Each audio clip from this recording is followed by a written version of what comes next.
시진핑 중국 국가주석이 총의를 받으면서 3기 내각의 외교부장으로 발탁됐던 칭강이 돌연 실종된 후에 결국 면직된 바 있었는데요.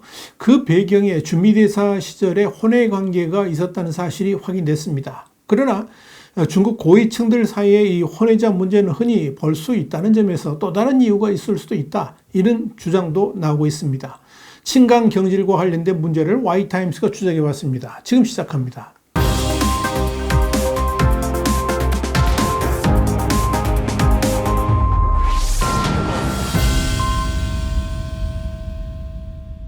월스저널은 현지 시간으로 19일 소식통을 인용해서 중국 중앙정부 부장, 그러니까 장관들과 지방정부 수장 등 고위 관리들은 칭강 전 부장에 대한 중국 공산당의 조사 결과를 지난달 보고받았는데 이들에게 통보된 공식 해임 사유는 생활방식 문제였다. 이렇게 보도했습니다. 여기서 생활방식 문제라는 것은 중국 공산당 내부에서 성적인 비행을 완곡하게 일컫는 말입니다. 한때 시진핑 주석이 신임을 받는 측근으로 여겨졌던 칭강은 갑자기 대중의 시야에서 사라진 후에 7월 들어서 아무런 설명 없이 외교부장 직위를 박탈당했습니다. 축출 직전까지만 해도 외교부는 57살의 칭강 부재가 건강상의 이유 때문이라고 밝힌 바 있습니다. 미국 대사로 임명되기 전에는 시 주석의 행사 기획을 담당하는 책임자로 근무하면서 이 시 주석의 해외 순방에 여러 차례 동행을 했습니다.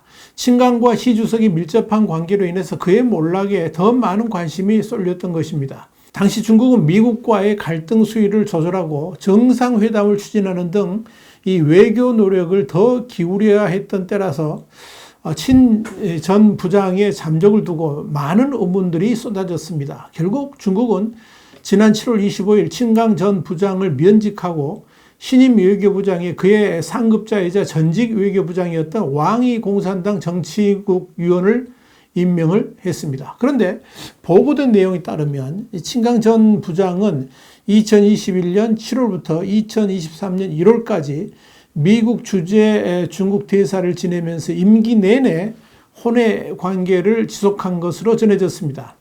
현재까지 알려진 바로는 칭강과 불륜설이 휩싸인 홍콩 피닉스 위성TV의 앵커인 푸샤오텐인데요.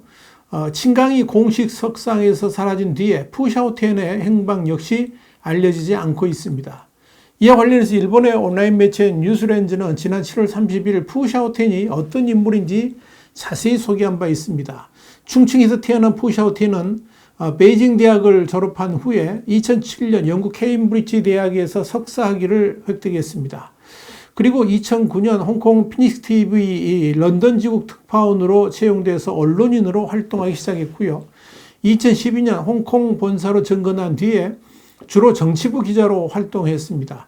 2014년부터는 방송국의 대표적인 프로그램인 토크 위즈 월드 리더의 진행을 맡았는데 이 방송을 통해서 푸샤오텐은 지난해까지 전 세계 각국 지도자들을 인터뷰하면서 유명세를 탔습니다.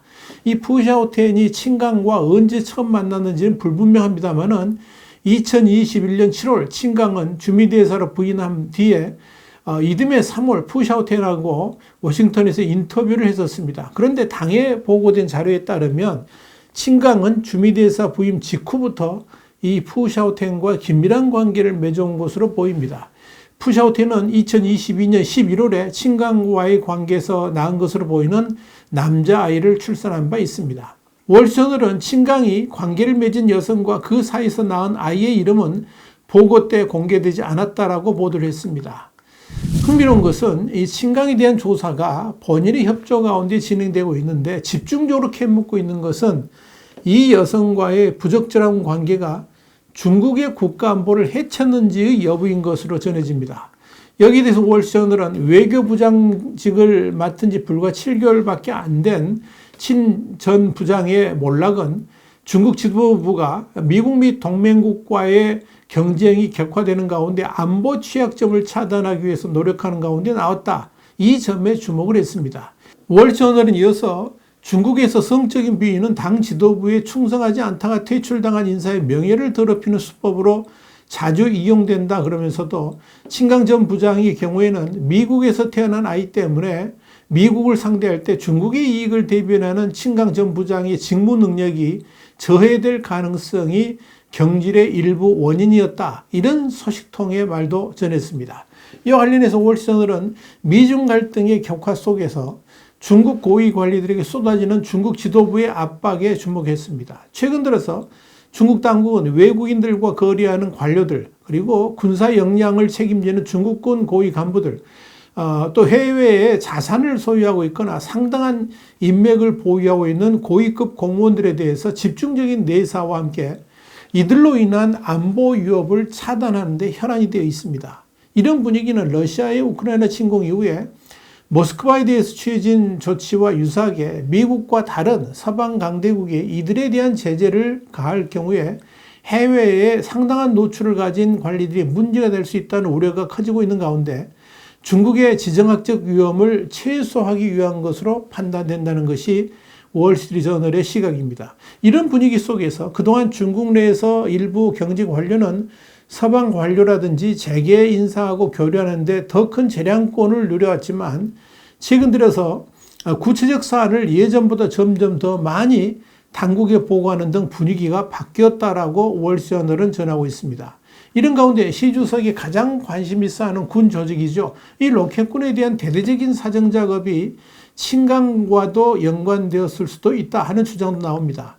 물론 로켓군에 대한 대규모 사정 작업은 내부 부패나 기밀 유출, 그리고 파벌 조직 등이 이유일 수 있을 것입니다. 그런데 지난해 중국 인민해방군의 전략 미사일을 관리하는 로켓군 사령관 리 차오의 아들을 통해서 중국 로켓군 정보가 미국으로 새어나갔고, 이 과정에서 당시 주미 중국 대사였던 친강이 연루됐다는 주장이 바로 그겁니다.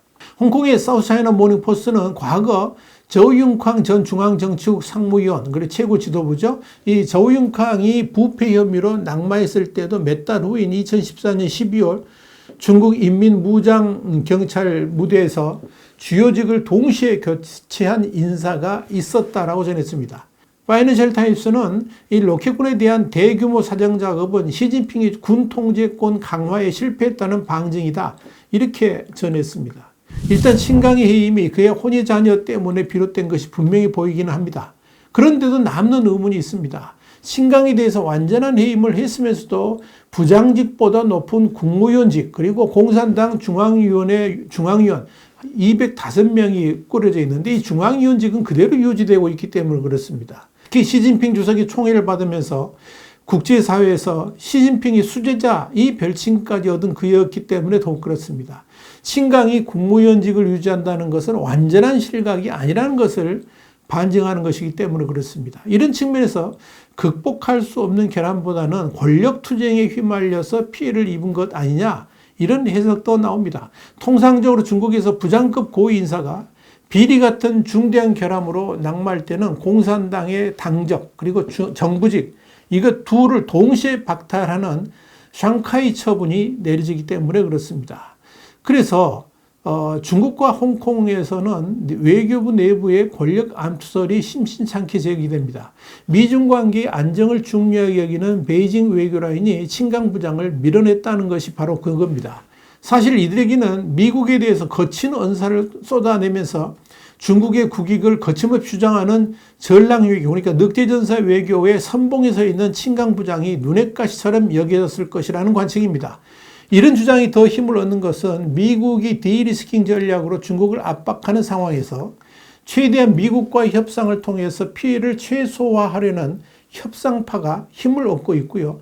이런 외교 노선에 친강이 걸림돌이 되면서 친강이 여자 문제를 핑계로 외교부장 자리에서 밀어냈다 하는 관측을 하고 있는 겁니다. 여기는 리상푸 국방부장의 실과과도 연결됩니다. 사실 리상푸 부장은 미중 관계를 풀어나가는 데 있어서 심각한 걸림돌이 되어 왔었습니다. 리상푸 부장에 대해서 미국의 사실상 기피 인물로 지정했기 때문이죠. 그런 그가 실종되었고 결국 실각했다는 소문이 돌고 있습니다. 이런 가운데 베이징 외교라인 입장에서는 미국만 문제가 되는 게 아니라 한국과의 외교 관계도 심각하다라고 보고 있습니다. 친강이 올 4월에 윤석열 대통령을 겨냥해서 대만 문제에 불장난한 사람은 불타 죽을 것이다, 이렇게 초강경 발언을 한 바 있었는데, 이런 일련의 선상에서 시잉하이밍 대사의 발언도 나오게 됐고, 그러면서 한국 정부를 지나치게 자극했다는 반성도 나온다 하는 겁니다. 그렇다고 시진핑의 총애를 받는 친강을 완전히 삭탈관직을 하게 되면 시진핑의 체면이 말이 아니게 된다는 문제가 있습니다. 그래서 곤혹스러운 상황에 처한 시 주석이 외교부장직은 면직을 하되 국무위원과 당 중앙위원 자리는 유지시켜서 이 제왕적 지도자로서 자신의 체면을 유지하는 제한적 처벌을 결정했다는 해석도 나오는 겁니다. 여기에 대해서 백악관 동아태 선임 보장을 지낸 데니스 와일더 미 조지타운대 교수는 트위터에 시 주석은 친강의 문제가 국가적 문제가 아니라 개인적 문제라는 것을 중국 지도부와 전 세계에 안심시키고자 왕이 재임명이라는 가장 안전한 선택을 했다라고 말을 했습니다. 어떤 이유가 됐건 친강의 제기는 쉽지 않을 것으로 보입니다. 또한 친강의 실각으로 인한 중국 외교의 혼선은 어차피 당분간 이어질 수밖에 없을 것으로 보입니다. 화이트한 정세 분석이었습니다. 감사합니다.